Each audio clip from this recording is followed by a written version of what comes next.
What's going on, everyone? This is Costi. I'm here with a special guest today. His name is David Miller. We're going to talk about his story shortly after a lot more people join. Usually, Dave, in the first couple minutes, people are just hanging out.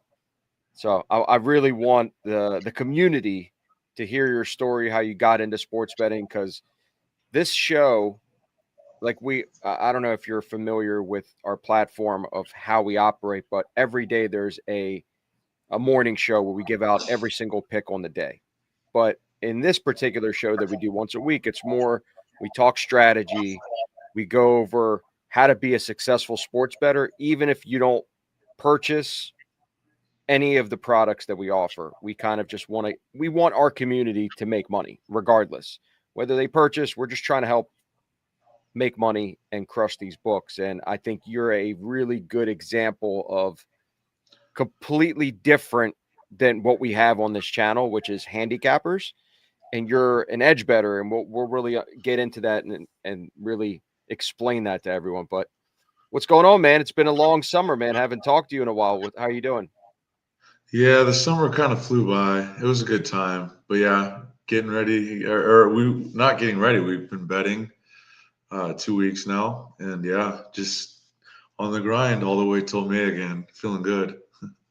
So when you say Absolutely. betting, I want everybody to understand how you operate. But before we get into that, give everybody, like, I want to know, and I've heard this before, but I want our community to hear it as well.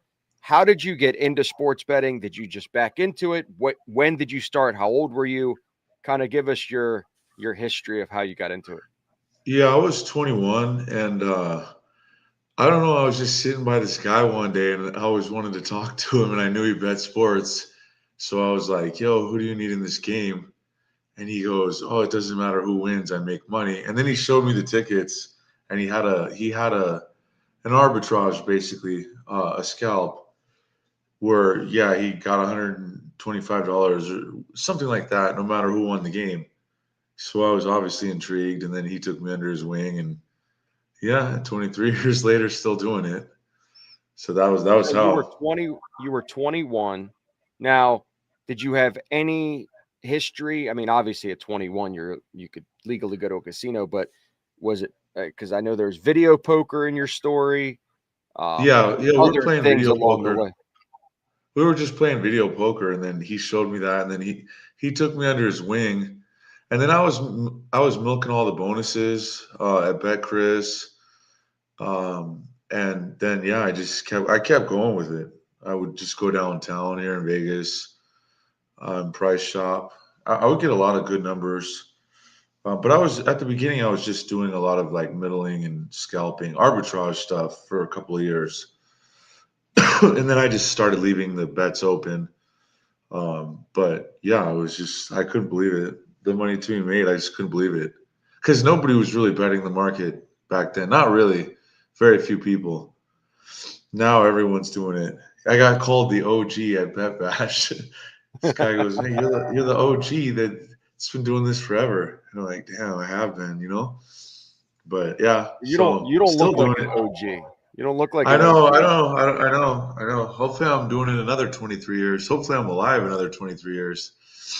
But yeah, no, it's been fun. So you got into it. You were playing video poker. You had an edge and a system and a strategy for video poker. Is that something Yeah. that correlated to sports betting? Just something strategy wise, like where you like are so disciplined that you stick to it no matter what. Does video poker and sports betting have a correlation with strategies at all, or Well, completely there's different? well, there's certain games that were really, really good back in the day, whether it's the progressives or whatever, the drawing, the back end, the mailer, or they were just over 100% with all that stuff. And so I did that. I did that as I was betting sports. I did both, and I played poker, and I played live poker. So I was all over the place. But yeah, I've been betting sports, yeah, since 2002. It's crazy. I was thinking about it. I am, I guess, an OG, even though, yeah, I don't feel like it. But yeah, it just Yeah, there was a correct hold for every hand. It wasn't too hard to learn. And then you just looked for certain pay tables or promotions that made it really good. You could even play negative games if the promotions brought it over 100%. But back in the day, we didn't have to do that. Everything was over 100%, unless we went to San Diego down by Southern California. Those games were always, it was like 9-6 jacks or better. So it was 99.5. Usually we played that, but we got well over 1% and things back. So it was 100.5, 101. Yeah, but I've been doing that forever. I don't really play much video poker anymore, just the sports betting Now, or what poker. what was the starting bankroll back then that you used? I just came with a few thousand, and then I played quarter deuces. So I could have went broke at the beginning. I could have went broke, but I didn't. I ran good at the beginning. My 3,000 was like 11 in 2 weeks, so I ran really good because that wasn't at all the expected. And I played quarter deuces at Fiesta Rancho, and it was worth like $50 an hour. So obviously in 2 weeks, I didn't. I ran really good, and then I didn't hit a bad run until I had like 60,000. I remember when I had 60,000, I lost like seven of it, and I was thinking, oh gosh, if that happened at the beginning, I'd have to go back. But I had a job. They said, yeah, you can come back if it doesn't work. I told them the plan. So thank God I ran good at the beginning and just never had to look back. Now that's with video poker. What was the bankroll that you started with sports betting? So I had like 50,000, and then trying to remember this right. Then yeah, something like that, like 50,000. But I was doing arbitrage, so I didn't leave anything open. I bet both sides of the game. And then I I ran good on that too. Like if I laid six and I took eight, the game would fall like six, seven, or eight. It felt like 30% of the time, over like the first couple. It felt like I hit every middle, every whatever I needed. It felt like I hit it, and that's important. I mean, especially if you're doing something where you don't have the bankroll. If you just run good at the beginning, but it can also be bad for you because you overvalue what you're doing, and you think, oh, it's just going to continue at this pace. But I knew I was running good, so yeah, I ran good. I hit so many middles like in the first 2 months where I had like 100,000 so fast. Yeah, like 4,000, 5,000 each side, and yeah, I just had 100,000 fast when I shouldn't have. Yeah, Now, obviously, we're going back to the early 2000s. Stone Obviously, Age. now I mean, Stone Age. Stone Age. Obviously, Yeah, and you're I would talking I about would make it. I would make all my bets. I would make most of my bets at stations. Because they didn't care. They just didn't care what Pinnacle and Betcris and everybody had. They could have an eight offshore. They would have it six. They just didn't care. And that was the guy was telling me, yeah, this is huge. You just have to look at what they have and bet the discrepancy. And it was like 2 points always. They wouldn't move it for like 2 hours, 3 hours. And then in Reno too at the Pepper Mill, they would even have it like 3 points off. Looking back, it's crazy these edges, but can you imagine what were looking the at the limits? screen? What were the limits with those Oh yeah, edges? you could bet 5, 10,000. So it was like, but they were making so much money, and nobody knew about like market edges. Really, nobody cared. It's unreal. Like imagine you have pick 'em on a game that's -3. Like just imagine, for what we know today, this was like over and over. So, We and then I started going, well, I'm going to leave more of the rogue number. I'm going to leave that part, some of it open, then half of it open, then all of it. It's like, all right, let's just stop doing the middling. And then I started betting like 5,000 aside on those numbers, but it was like printing money because that side would win, like 56, 57% of the time. But yeah, so that's how I got into it. Obviously not as good today, but you can get a lot more volume. You can get volume today, but a smaller percentage edge. And we'll get But into that. the pepper mill was really big too. Like the pepper mill had the craziest prices in like the early 2000s. Like you could go over 195 when it was like 201 everywhere. It was just like, wow, this is crazy, at the pepper mill in Reno. They didn't even care what anyone had. So yeah, looking back, had it good. Can't complain. It's still pretty good, but not nothing like this. 6 points, What five was points. Yeah, it was who was anybody else back then in the early 2000s? Who else do you know like that was doing it the same thing you were doing? the guy that taught me and a few random people, but not many people, because just nobody understood it all. Like okay, you need to take because people thought Vegas was the right like people didn't know about offshore really, or they just didn't get it. So like, and I wouldn't have figured it out on my own either.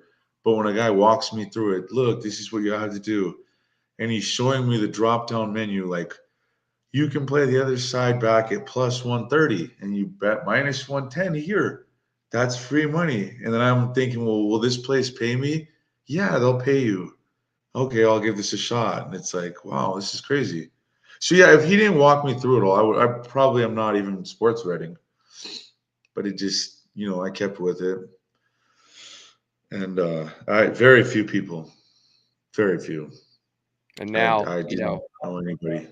we look at it now, and I have so many people that I even know personally that do it leisurely that actually are EV betting themselves, and they find little edges and softer markets and all these different. I mean, there's so many Right. different apps out there and so many different ways to be able to bet outside of the mainstream accounts that it seems like it's just harder. I think that the EV game has become a lot harder, in my opinion, over the last 10 years. I mean, look, I've known you for 10 plus years, and since the time we met, this is when you were just moving out to Colorado. And I want to tell the community the story of why you went there to begin with. But now you're back in Las Vegas because it dried out. But think about it, guys. Dave literally, and he'll get into the story. He moved geographically to get an edge in sports betting.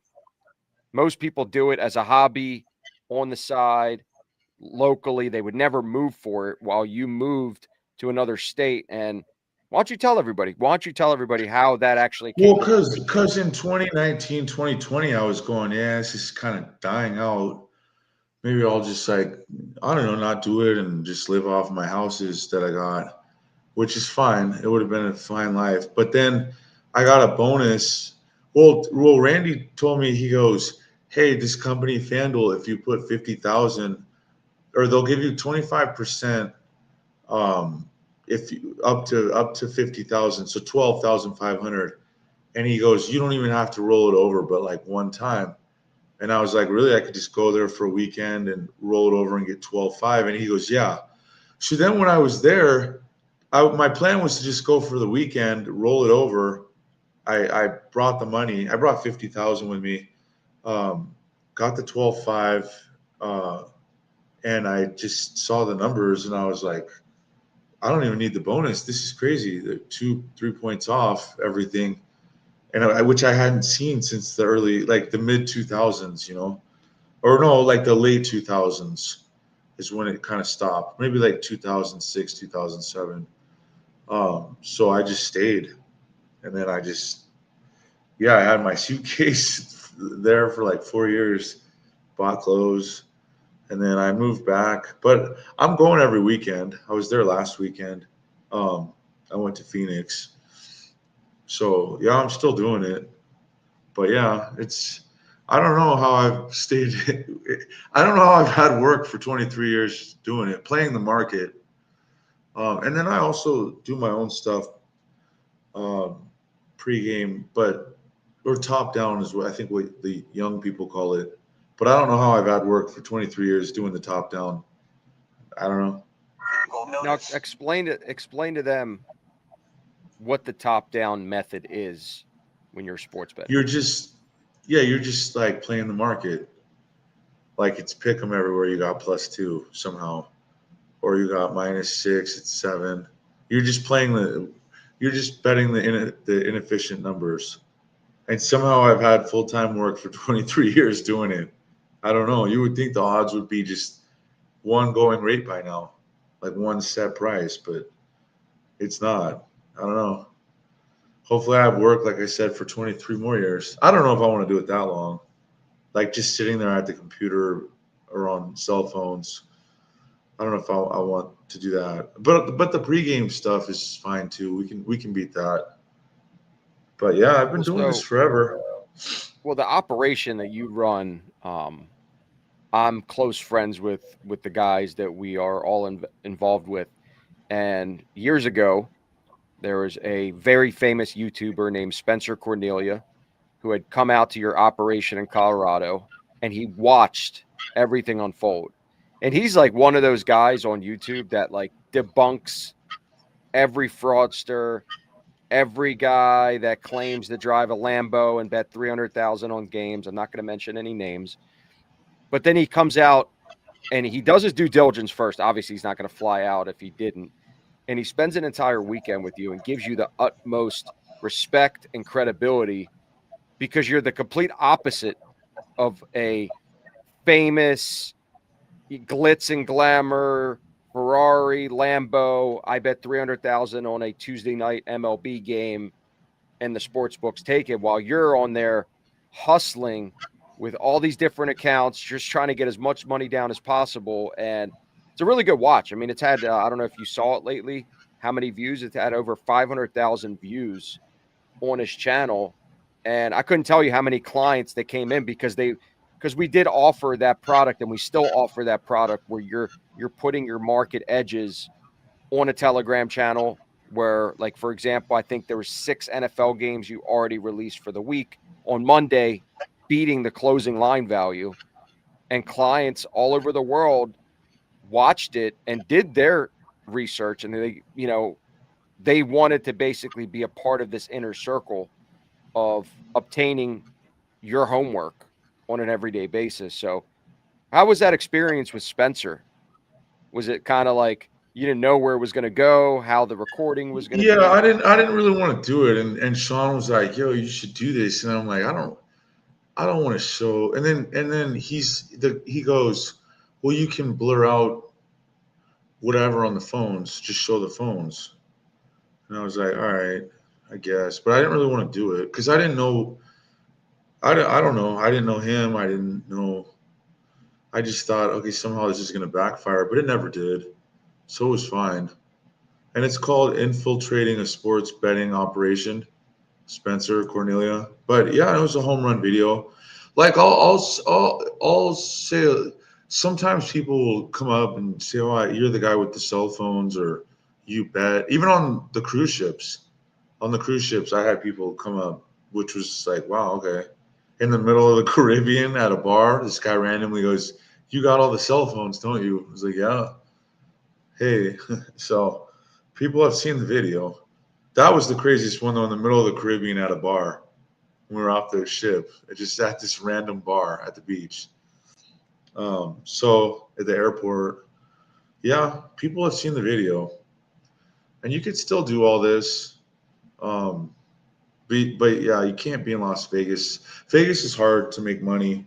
You can, but it's peanuts compared to if you're in one of the other states that has all the apps.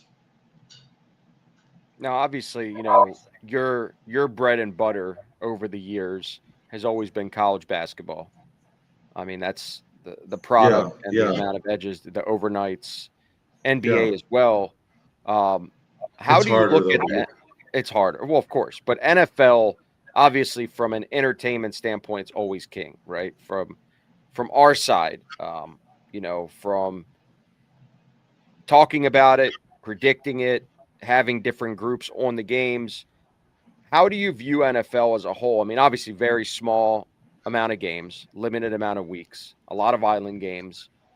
But how do you view it as a whole? Does it have a huge edge even with the limited amount of games, or how does that really transpire in your overall I pie, mean, trying I to guess? trying to pick pregame winners is a smaller edge, but it's still doable if you just bet good spots.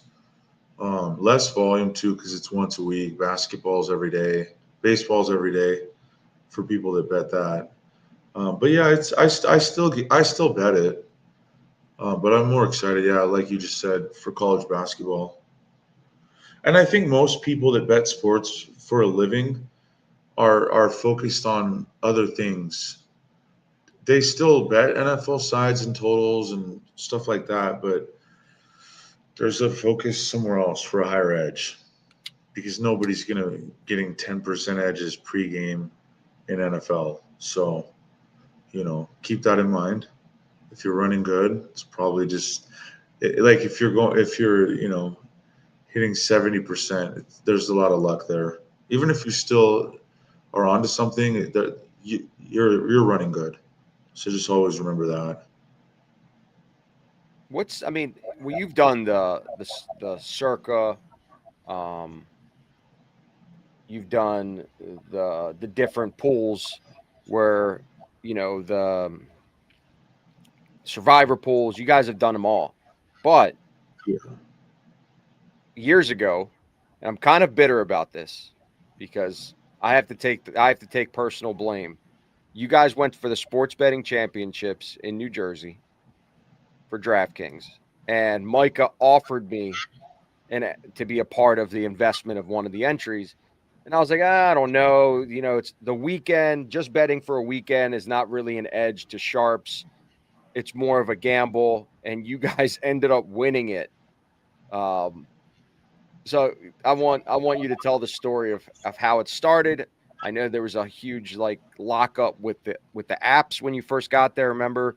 So kind of just want to hear your We story regarding it. Yeah, I was telling him because anytime something's really good and has a high edge, I always like really talk about it. Which that contest had a good edge because the things that we were betting on our own that we could go 60%, you could bet in the contest. So I was like, we need as many entries as we can. We have a good shot at winning this thing if we catch some luck. Um, and there was 200 like 80 people. We had I think 5 entries, 10,000 an entry. And then after day one, yeah, nobody could turn in their picks.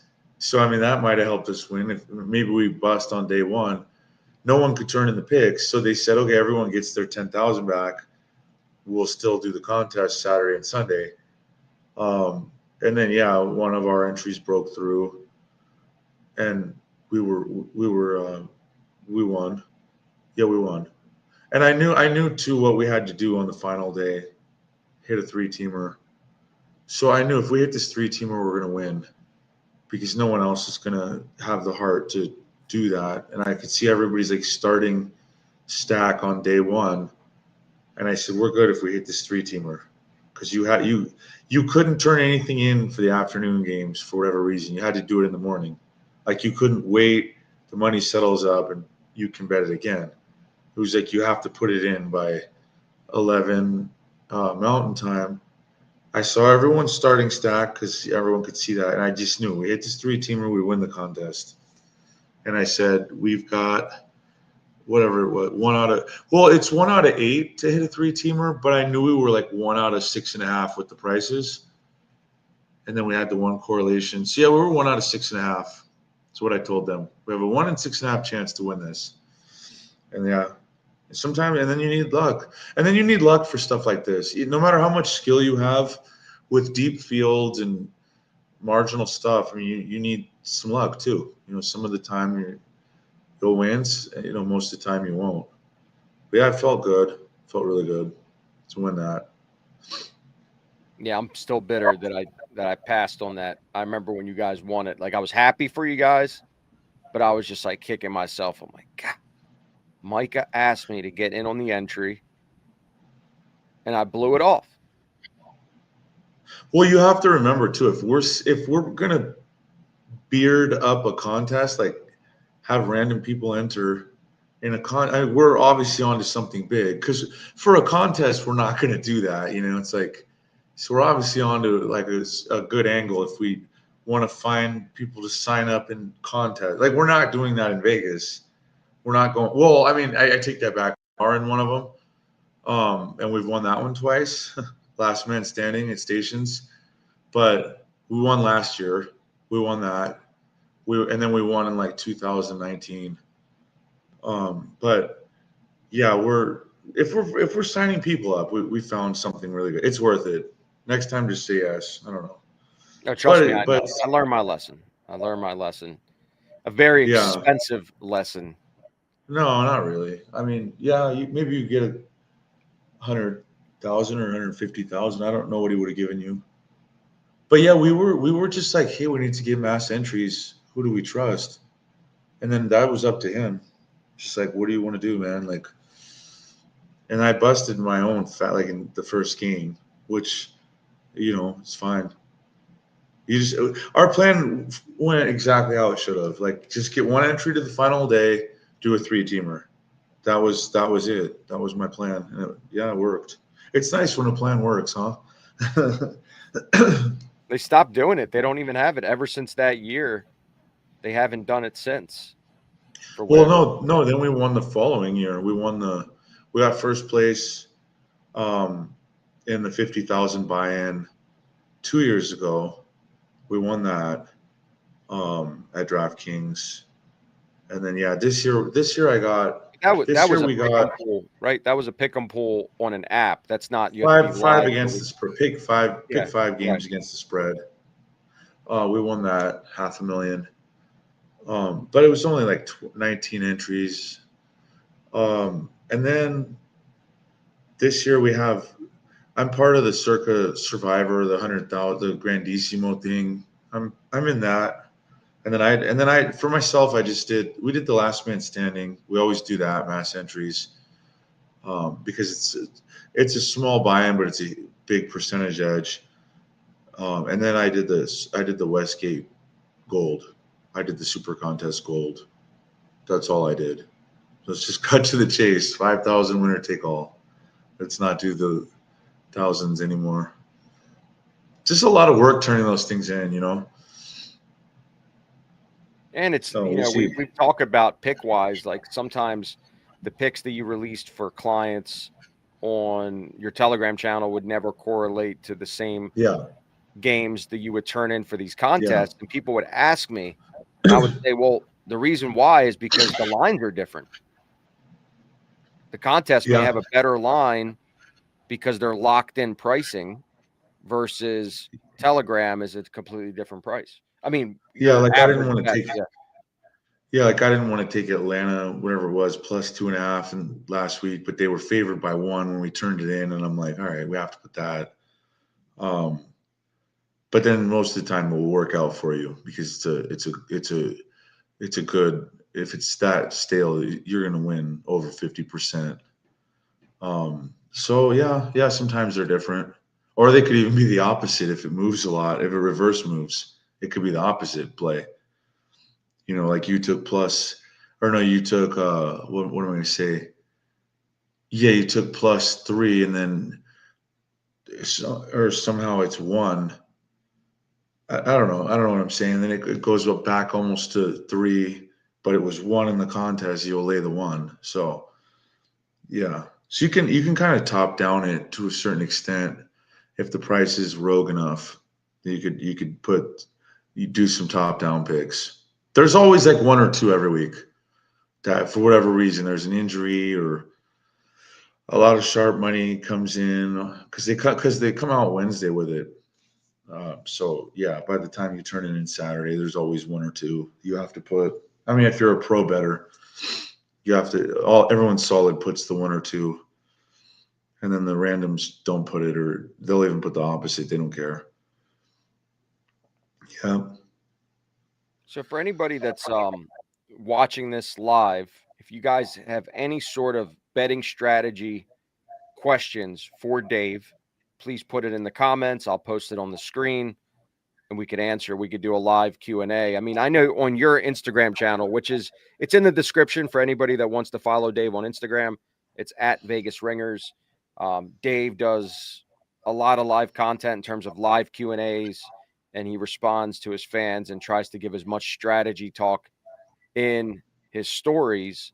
And that's kind of, we've been doing this with each other for, I don't know, going on 10 years. It seems like we're getting older. We look the same. Well, no, you look a little different. When I met you the first time, you looked a little malnourished, a little skinny. Yeah, I feel a little like out of shape right now because I drank a little bit too much this summer, but I'm working on it.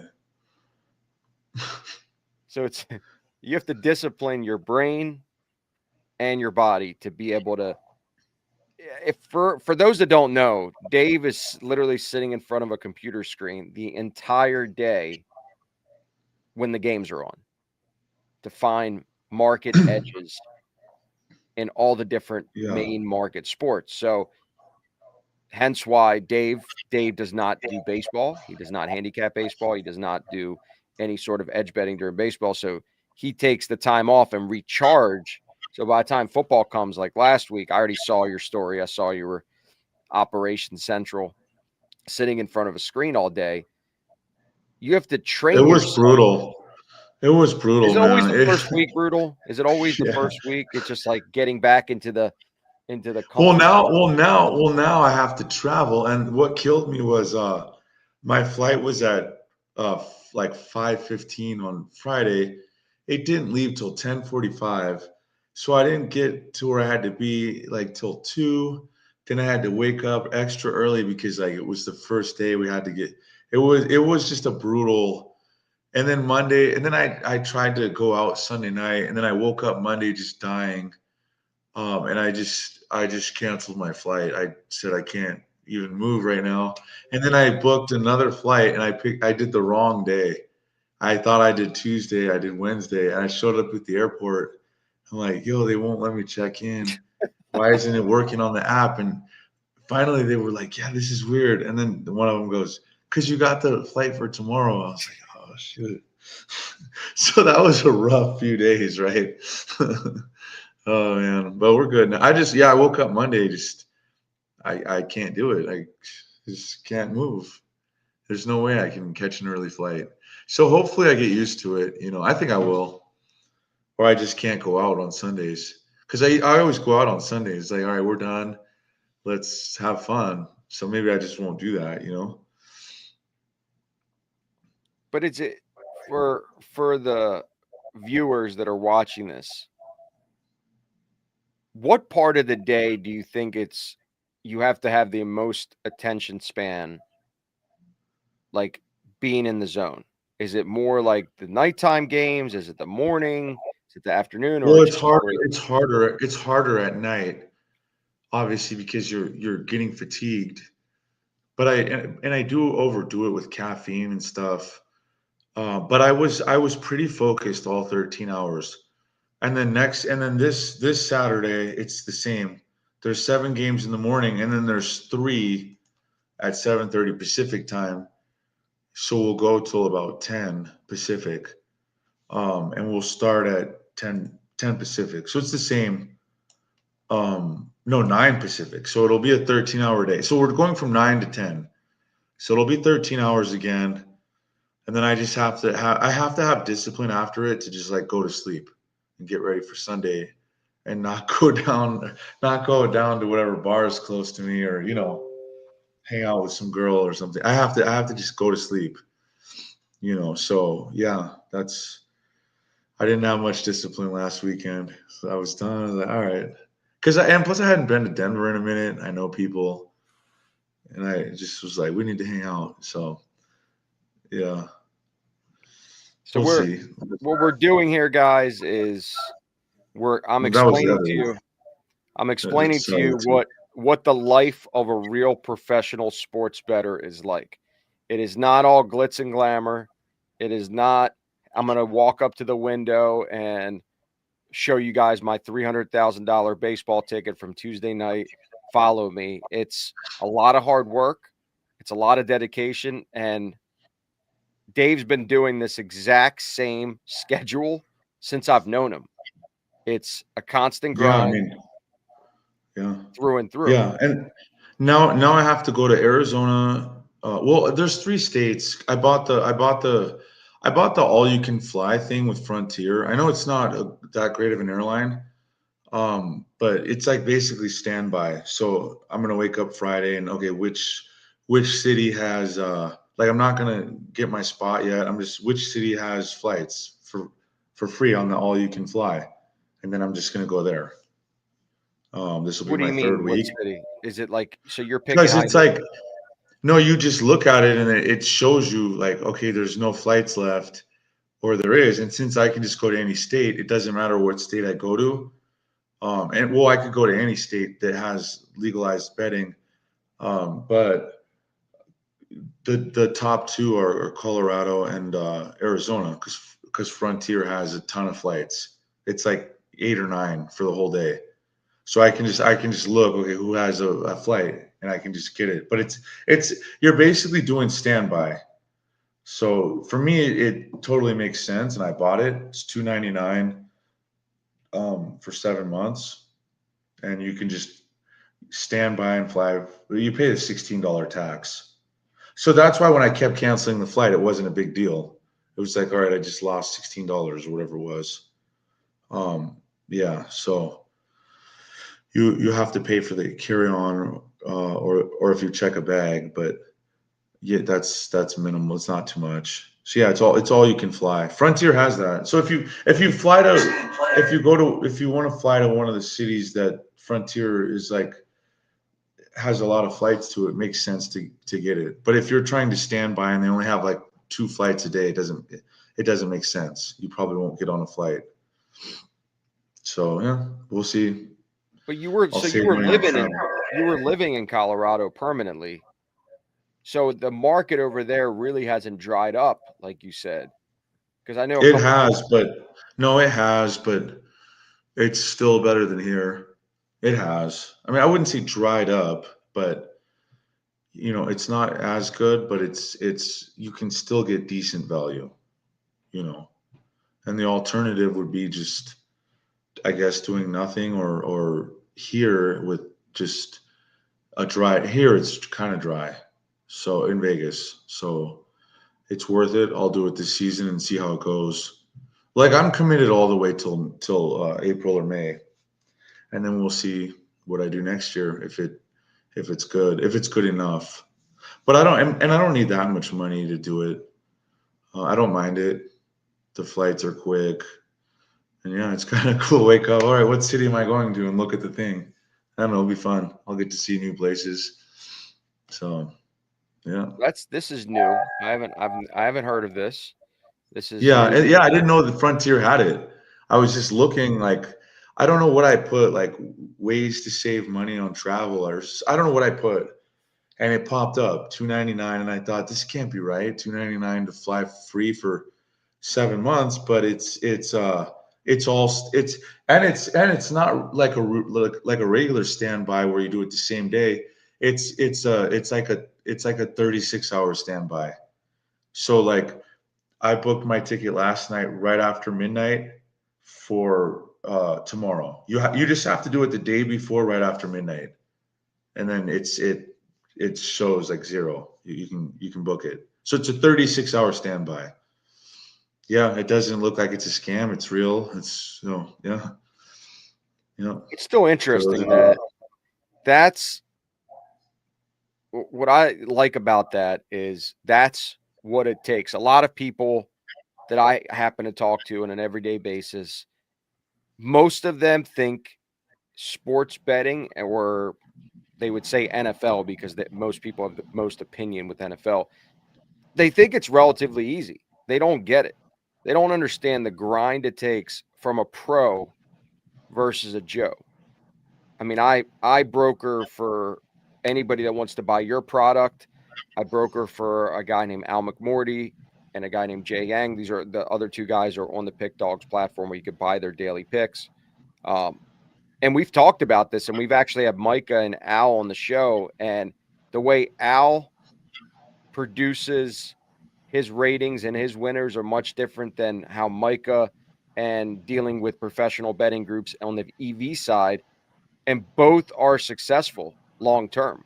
So I always find this industry fascinating because there's not one clear way to make money. There's just like with video poker, I'm sure there's different other ways, different strategies that people could attack and bet video poker and make money. It's not a one shoe fits all. Sports betting is just so unique that you could do it your way and be successful, and somebody could do it completely differently and have very similar success. Yeah, I mean, some people when I was playing video poker, just well, they said, you know what? There's more value to play the games under 100% that have a better back end, like the back end, on the player's card and all that. And so people were doing that before everyone else did it, made a lot of money, and then everyone started doing it. Oh, we should play the ones under 100% because the back end and the others, the kickbacks are better in certain situations.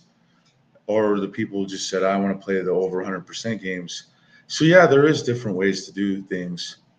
I mean, you can play the market, you can originate, you can be like Micah, where you're just like this like massive middleman for many people. Yeah, I mean, there's money to be made. I mean, and in my case, I got to jump on a plane on my 36-hour standby to go make it.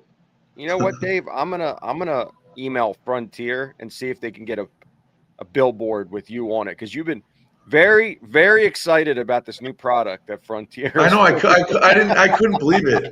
No, because I'm going. All right, I'm going to be out like, 400 a week, 400 every weekend, and then I was like, okay, how could I cut that down? Just it's not the money. It's just to have the edge, right? And so I saw that, and then I was like, all right, I just won't book the hotel until like I'm at the airport getting on the flight.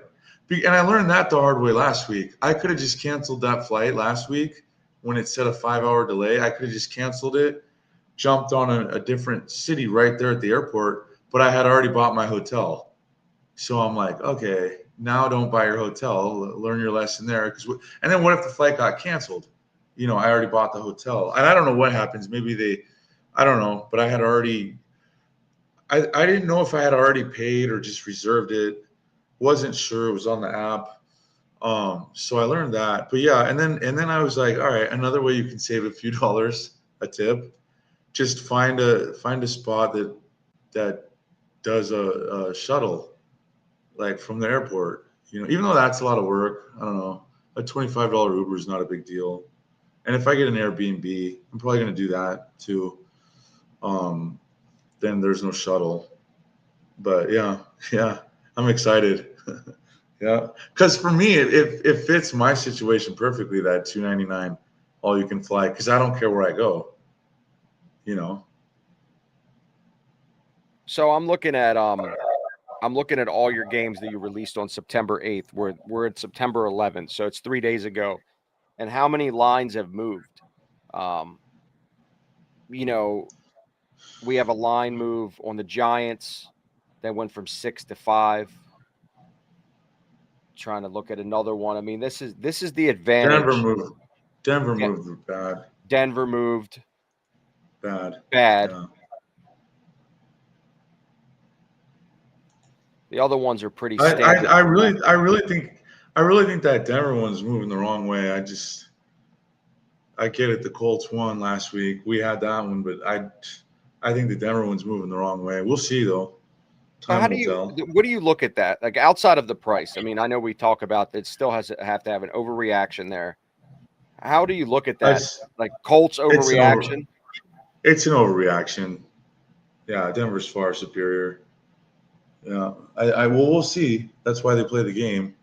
But I don't know. I mean, I'm not like going for it, like putting my last dollar on it, But yeah, I think it's an overreaction. Well, it's a good talking point because, over the years, I try to gauge it, and Dave closes better. What I mean by that, for those that don't understand, like for example, on the Giants game, Right now, when Dave bet the game on the 8th and he released it to all clients on Telegram, the line was +6. Now the line is +5. So if the game just goes, if the game was playing tonight and the Giants' final closing line before the game started was 5, Dave has a 1 point advantage without having to buy any points. This is what was offered at that time, because we always say in this business from the sharp side, it's when you bet, not what you bet. It's always about the price. So closing better, meaning closing better than the closing line when you bet the game. Dave has shown year after year after year that he closes better, in my opinion, better than most that I've ever met, right? Doesn't mean the game is guaranteed to win. I'm just telling you that if you get closing line value, what explain to the fans in the community, when you get closing line value, how much bigger of an edge is that in the bigger picture? Yeah, I mean that's your edge right there. Is the line goes your way. So Giants +6 is in theory is a better bet than Denver -2 because it's only one now.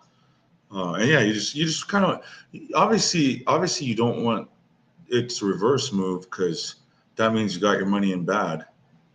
And the markets are pretty efficient. The NFL limits are through the roof. Even today, I mean, they're already really high everywhere. So especially if you bet the Washington Green Bay game tonight, because that game is today. You want to have a 3.5 there, or well, it never got to 2.5, but or 2.5 because it's three now. So yeah, you want to try to get your money in good. It's like buying something. Yeah, you want to get your money in good, and just kind of trust that if you do that, well, not trust you will make money in the long run. But you'll have swings. You'll have swings, but in the long run, you'll be good. If you can just beat the move consistently, that's our goal. That's I our mean, that's goal. pregame is efficient. You can make money in pregame. Um, Dave is. I've been working with Dave for quite some time now, and with Dave and just like any other sharp or pro out there, volume is key. I preach about it on almost every single um, outlet or video that I do on this channel. Is I always say how much volume matters. I mean, when you have 100+ colleges in college basketball playing, it is a huge advantage to us to have that much volume on the board with an edge versus on the NFL side, there's only 32 games, I mean 32 teams, of which there's usually 4 teams without buys. You're talking about, 28 teams playing on Sunday. That's 14 games. You're just limited. You're limited to one day of volume, and it's just very hard to pick off and make a fortune in the NFL unless you pair that up with everything else. And that's why, I mean, we talked about this from your access that you gave to everybody on the college basketball channel. I think you were 30 net games in the plus of just Yeah, it on was. It college was. basketball. Yeah, I ran good. I ran good there, and I feel I ran bad in NBA. I was 51 games, but after juice, yeah, it was like 27 units or something. I was 51 more winners and losers. I tracked it all. But back to this game, right? Mhm. Um, Denver, and the Colts, basically like a pick'em game now. One and pick'em.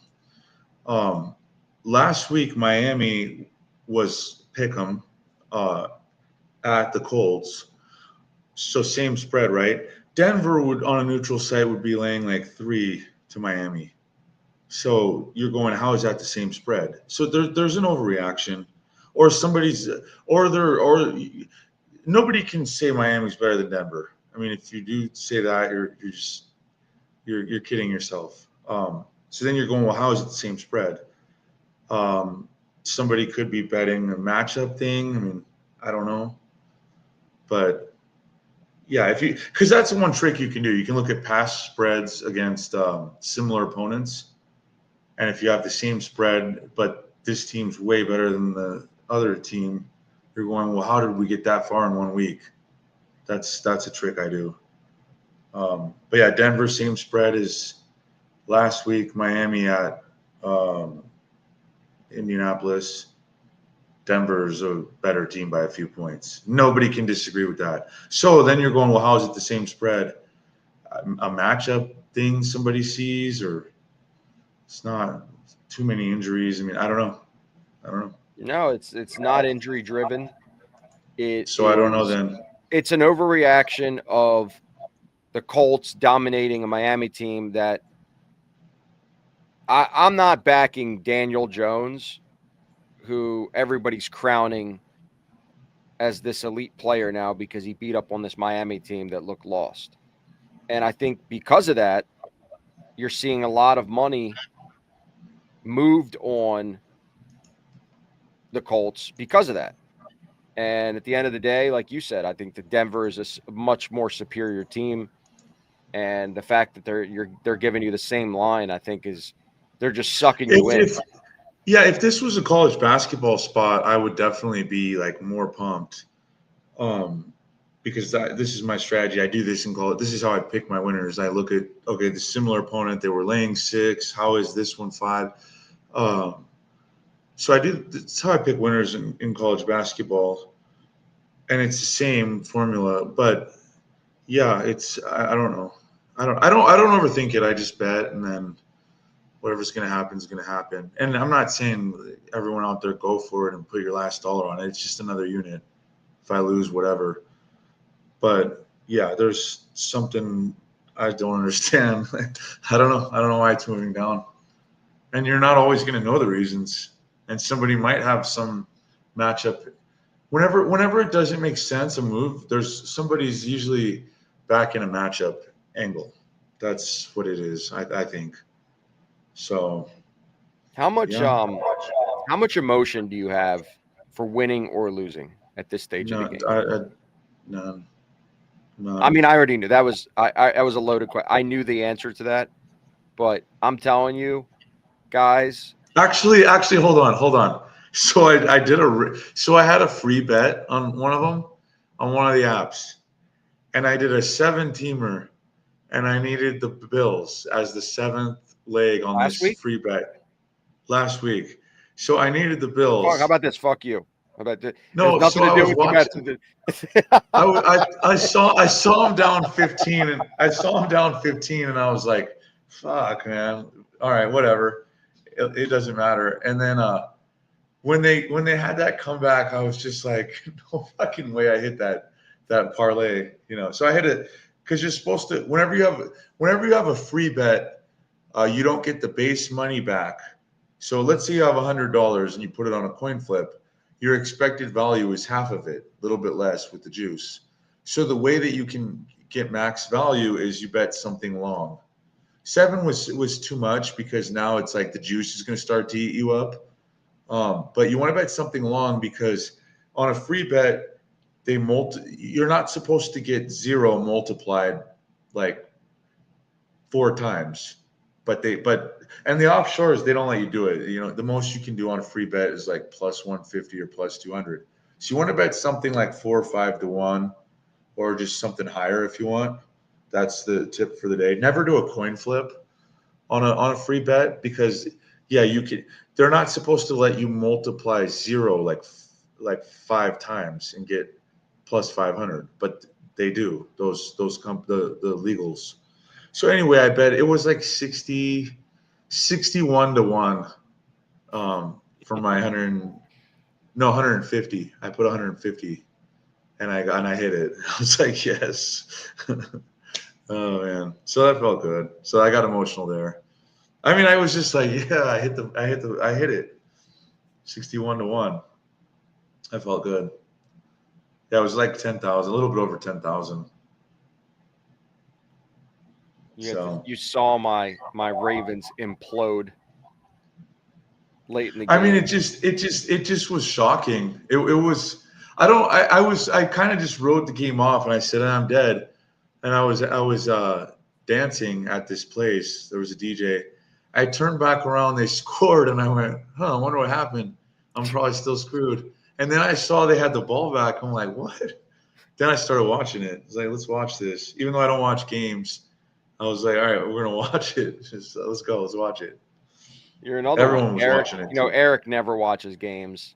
I watch one sport, and that's the NFL. Well, And it's your that's team too. it's my That's your team. team, So it's my fandom. That's how I got into the sports betting industry to begin with, is being a fan first. Um, Baseball, never watched the game, and people are like, I don't understand. How are you in the industry and you don't watch the games? Because you are the example of why you don't have to watch games to make money. It's all yeah, I know. about the numbers. That's it. Yeah, I know. We don't. There's not. If I watch the game, it's not going to help my bet. That's how I look at it. But I mean, I'll have a game up in the background, and then I like to watch. What I do every night is I'll just like watch the highlights and hear the analysis.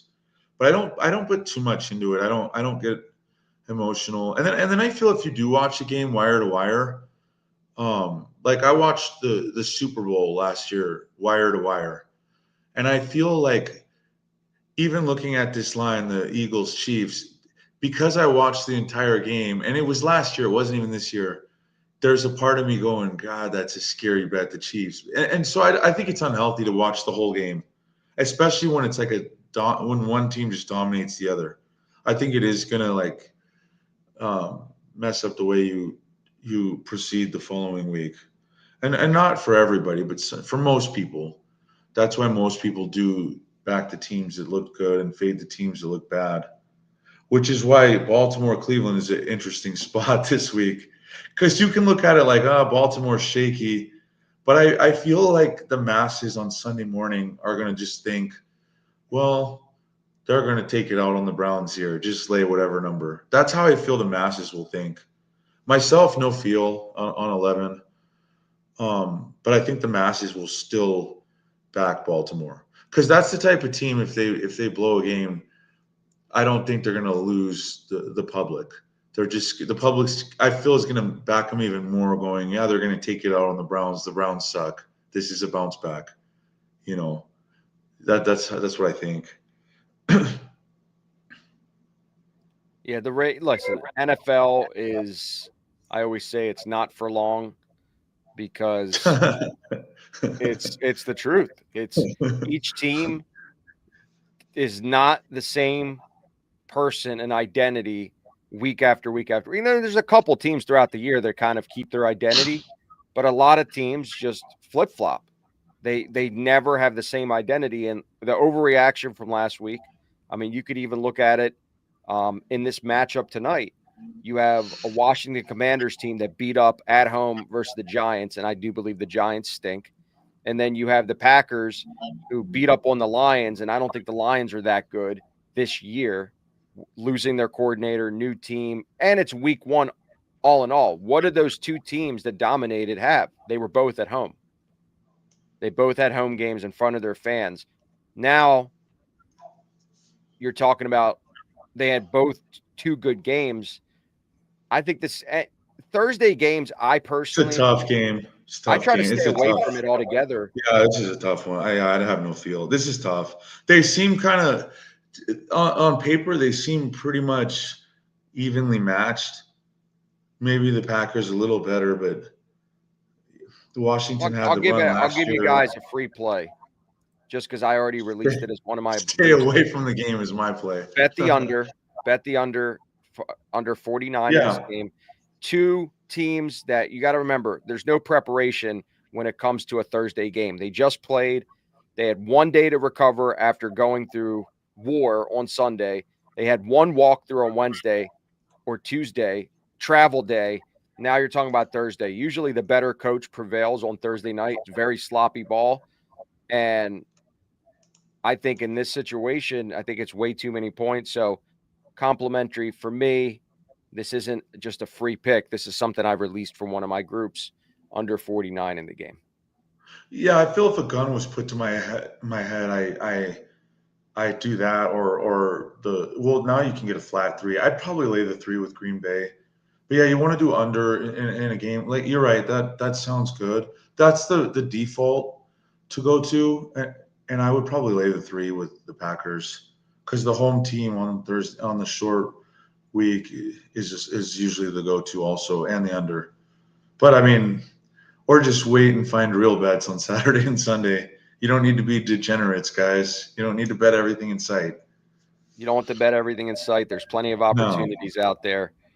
The good news is this channel covers every single game, every single day for absolutely free. So if you guys, What do you guys do? What do you guys do? You just sit there and talk about every game on Sunday or every Saturday? game, every 7 days a week, we break down the host of the show, Jay Briggs, and he has a different panel on every day. They break down, they give an opinion on every single game on the board.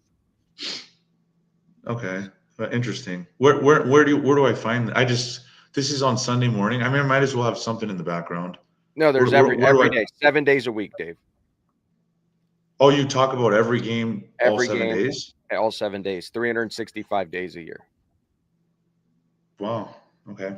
That's a lot of work, but yeah, I mean, someone's got to do it. Exactly. It's just, that's why I like having guys like you on this particular show. It's just to give the other side of the train tracks of how people can make money in this business. But Dave, thank you very much. That hour went by extremely fast. I could sit here and talk sports with you for hours as we've known each other for a long time, but we're going to bring you back again next week. Eric will be here.